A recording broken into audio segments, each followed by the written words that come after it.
Hello and welcome to the Survivor's Guide to Life podcast. I'm your host, Jenny Stevenson, and with me is Dr. Peter Bernstein, or Peter, as he likes to be called. But you can call me doctor. No, okay. No. All right. It's early 2021, and life is still very complicated, difficult. This is a tumultuous time. I think we can say that we're all in the midst of a big transition in many ways, political, social, medical, every sort of way. There are ways to move through a transition that give you a better chance of coming out on the other side in a better place.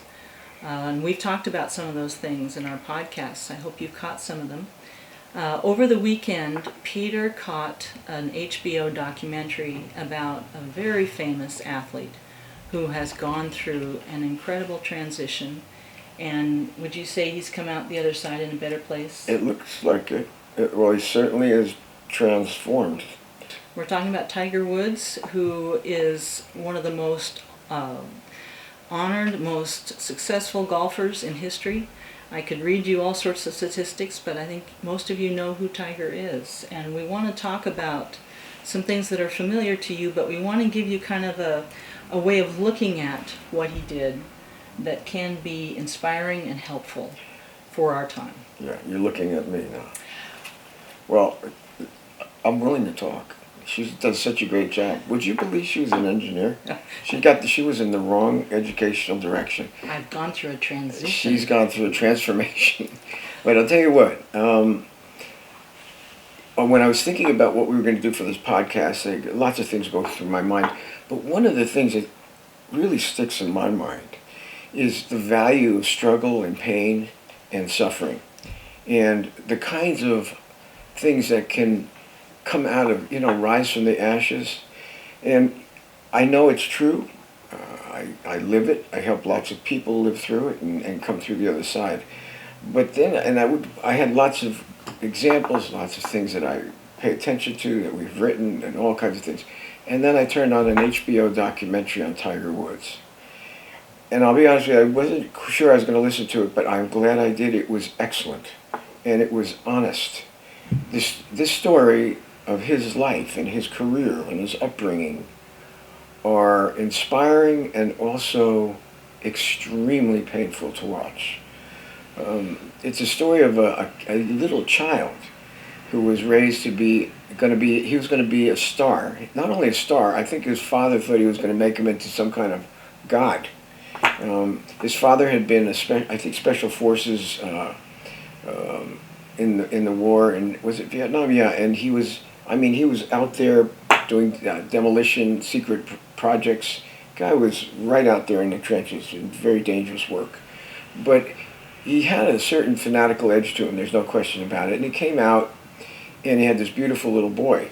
And it turned out that this little boy had a real gift for golf. And his father just capitalized on it. He saw his son as becoming a god, and was going to be something so uniquely special, which the truth is he turned out to be quite special as an athlete.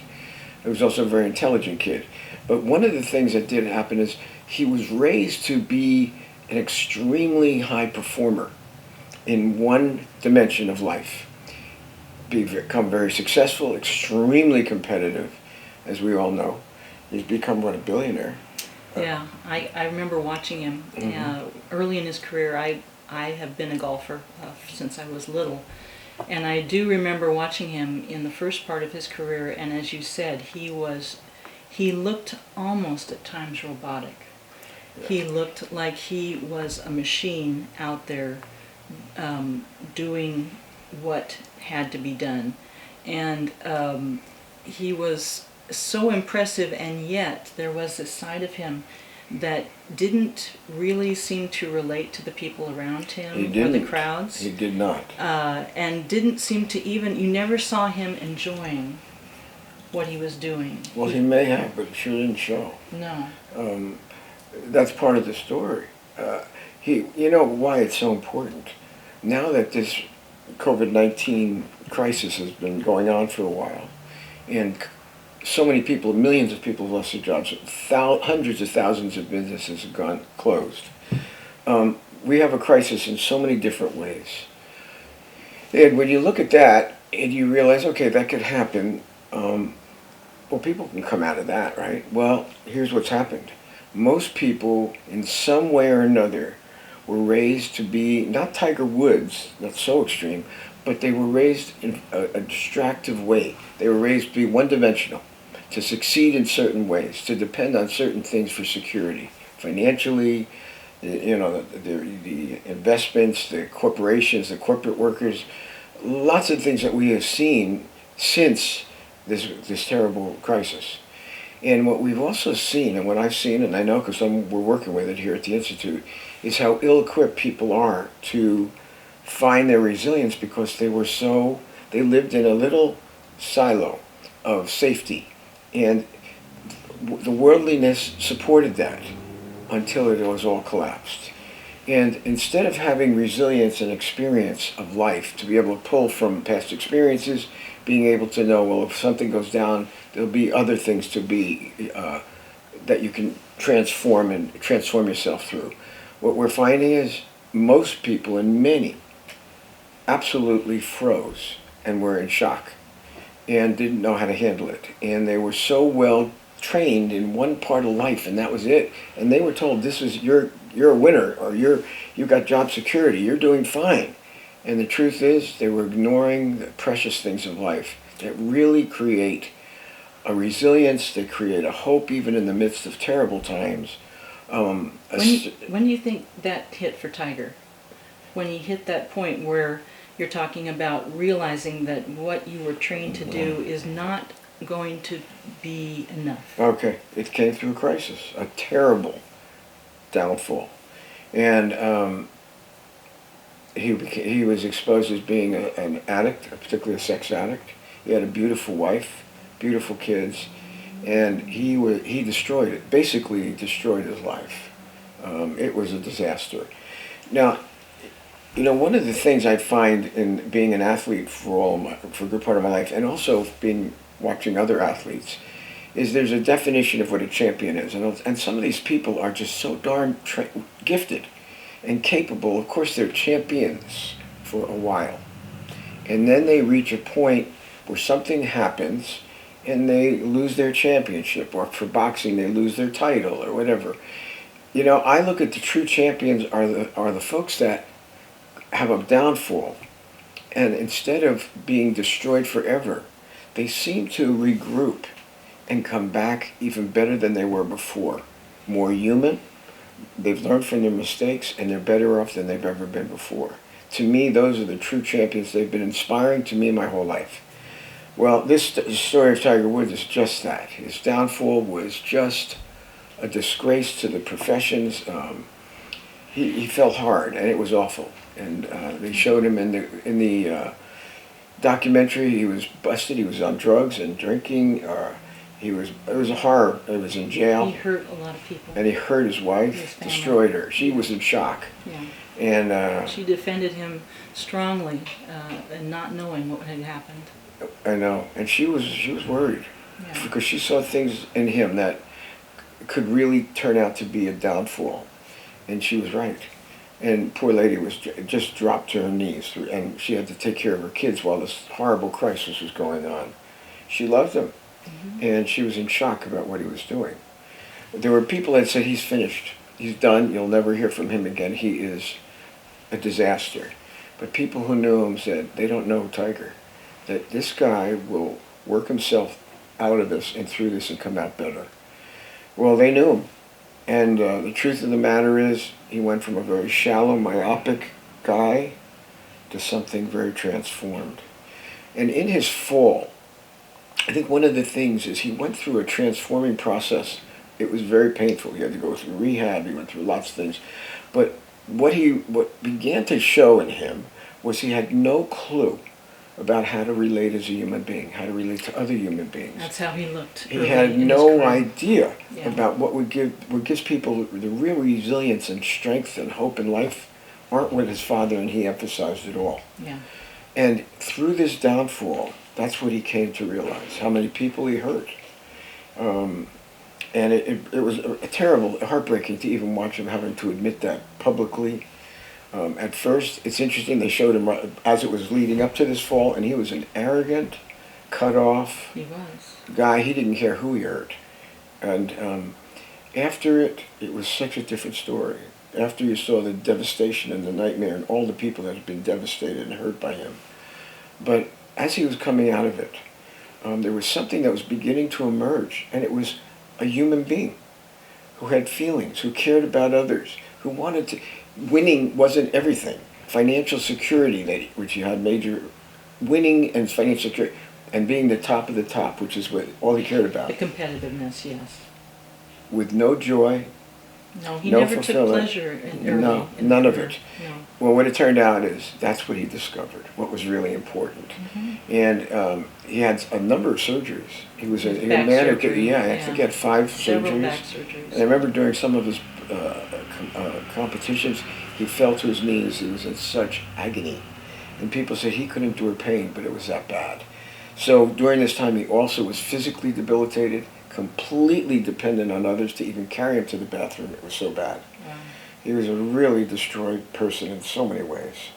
And he began to come back and bring himself back and begin to discover through this extraordinary crash what really was important in life. And it's a beautiful thing to watch because he's so open and frank about it. I'm wondering, on the documentary, did he speak and say what he learned, or how did he describe what happened to him? Well, I love it.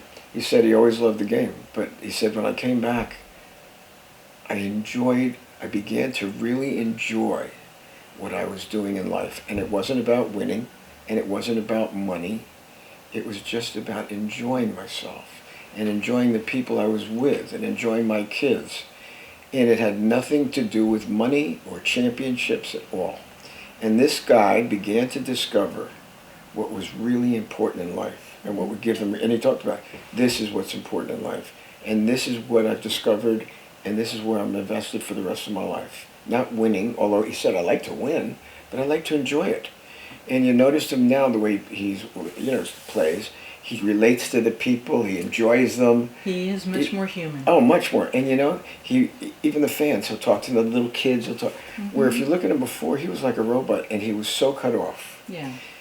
Well, now it's not like that anymore, and it's a very touching transformation that has come through terrible crisis and turmoil. He had one of those. What was his name that wrote that book on transfer? Bruce Feiler. Talks about Life is in the life transitions. quakes. This guy had major life quakes. Mm-hmm. Well, the truth of the matter is why I find that so relevant now is because many of us, because of what's happened on a grand scale, are now dealing with life quakes in many ways. And it's over an extended period of time. So we've talked about in so many podcasts is finding hope and finding the things that we lost touch with for so long that really would give us the resilience and put our emphasis on what's really precious and really valuable in life. And I think that when I watch this, I think this is the most timely documentary for all of us to watch. Because here's a man who came from the heights and dropped to the depths of hell and came back. Let me just add that when he started his career, so many people said the golf was for old white men. Yes. And that so many people of color and children started to get interested in golf because of his achievements. But I would say that people watching this documentary and watching him today, he's more inspiring. Much more. Now, Oh, much more. For what he's learned and what he's come through. And his inspiration is emphasizing what's really precious in life. His values have changed, and he speaks about them very openly, about having appreciation for the things in life that have nothing to do with money and success in the sense of the way he used to do it. And all of a sudden you realize this guy has discovered what's really important in life, and it's appreciating the little things. Mm-hmm. And he talks about that. It's almost like a message to all of us that yes, these are hard times, and yes, you're going to go through tough times, and many are going through rougher than others because they were so ill-equipped for the transition. But out of it can come a new life. You can discover your humanity and your empathy and compassion for your fellow man, and it will help you cope with the difficulties of life that don't have to do with the COVID-19 crisis, but have to do with real life. And I think that this documentary is essential to watch because it's a great inspiration to all of us. So I wanted to share that today because I believe it. We're helping a lot of people through some very difficult times. I honestly have never seen it so difficult for so many, and I've never seen people deal with such life-threatening dying and death and losing so much, and bringing them even through the difficulty and discovering hope and rays of light and knowing that there will be something after this. There's a future, but it won't be the same. And if we really learn what matters, we'll come out of it far better than what we have been before. That's my message today.